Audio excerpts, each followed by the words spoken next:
Mtu mmoja ameuawa huku wengine 6 akiwemo mtoto wa miaka 11 wakijeruhiwa kwa risasi kufuatia shambulizi la wezi wa mifugo katika eneo la Burat, kaunti ya Isiolo usiku wa kuamkia leo.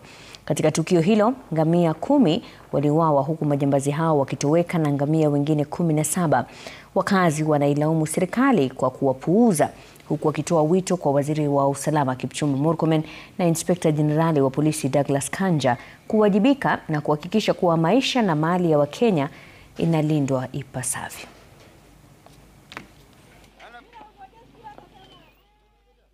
Majambazi hapa jirani ndo waliingililia hapo mifugo hapo kwa ngamia hapo Burat, mali inaitwa Soi. Waliingia wakachukua ngamia, wakaua mtu mmoja na wakajeruhi mtoto mdogo. Hapo ndo sasa sisi tulitoka kutoka nyumbani kwenda kurescue watu.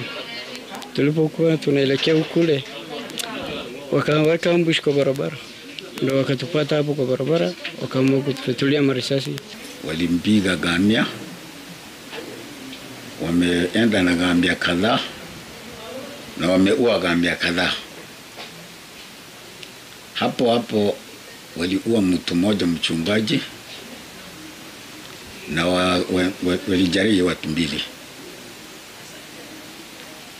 Mimi nilikuwa nyumbani, nikamchukua gari pamoja na vijana kadhaa, tulikimbiza huko.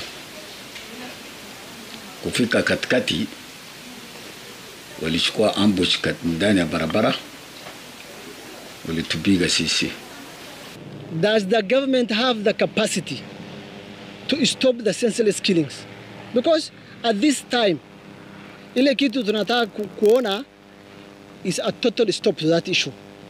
Because we cannot be able to be IDPs in our own ward and in our own country.